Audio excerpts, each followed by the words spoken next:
Let's give it up for Dr. Wolf. The George Johnson Memorial Project has been a major undertaking over the last 18 months and was only possible through the tremendous support of the Atchison community.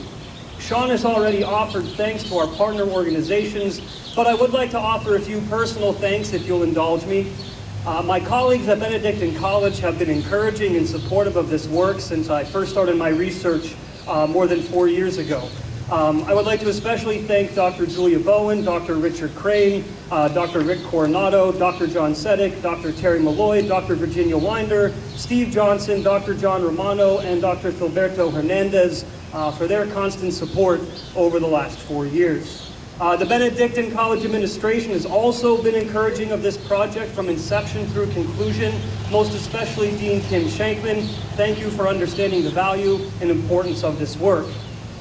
Thank you to my fellow George Johnson committee members, and finally my wife Erin for all of her work and effort on this project, which often went unseen but not unappreciated. What happened to George Johnson on January 4th, 1870 was a tragedy. He was tortured and murdered by a mob while an even larger crowd looked on but did nothing. What had this man done? This American citizen, this child of God, what had he done to deserve this? Surely only the most heinous of crimes could have motivated such an outburst of violence. But of course, we know that such a statement is naive.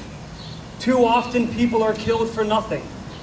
George Johnson had accidentally shot and wounded a white man named Patrick Cox while hunting pheasant. Johnson surrendered himself to police, and Cox was injured but ultimately fine. In the American lynching century, which lasted from roughly 1866 until 1965, it did not take much to motivate mob violence against African Americans. Rumors spread through the county that Johnson had killed Cox to rob him, or to settle a score, or in a random act of violence. It did not matter that all the gossip was false. The necessary pretext was provided, and the men came for Johnson. He was taken from the Atchison jail and beaten, then dragged to 4th and Commercial Street where he was shot. Finally, the mob carried him up the 5th Street Bridge and hanged him.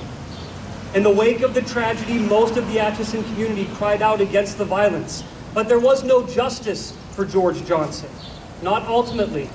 The perpetrators of his murder were never brought to trial, and no one was ever punished. And then the story of George Johnson disappeared. Today, with the unveiling of the George Johnson National Historical Marker, along with this beautiful sculpture, we assure that our community will never forget again. There is tremendous value in remembering and commemorating what happened here 150 years ago. First, it helps represent a more honest understanding of our history. There are difficult issues in American history that some people would rather ignore. The fate of the indigenous peoples, chattel slavery, and Jim Crowism are the leading examples, and lynching is no exception. Americans tend to approach lynching as though it was a phenomenon only of the American South, carried out only by a radical white minority who belonged to the Ku Klux Klan. Such assertions, however, do not square with the historic record. Yes, there were a great many lynchings in the American South, but every state in the Union, with 4 exceptions, had at least one race-based lynching between 1865 and 1965. Of course, some lynchings were certainly carried out by the Klan, but many were prosecuted by everyday Americans. Acknowledging that lynching was a national problem goes a long way toward honesty and our collective national memory, which in turn will make us a more equitable society. History is about engaging with the past through a variety of perspectives, delving into a nuanced understanding of prior events in order to gain a fuller appreciation for how we arrived at the present. Historical knowledge is constantly expanding, and new discoveries, or the recovery of old information, are a key part of that growth. So this sign also represents a more inclusive engagement with Atchison history, a different perspective, a nuanced understanding. Second, and closely tied toward honesty and collective memory, is understanding the role of memorialization in the national narrative.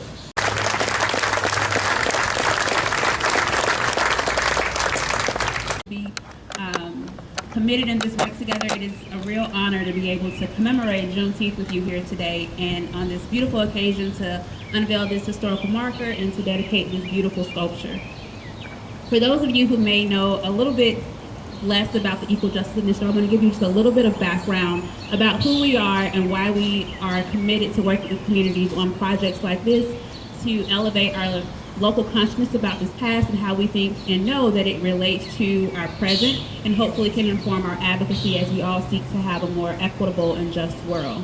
The communities across the country who are committing to this work of memorialization, documentation, recognition, and acknowledgement.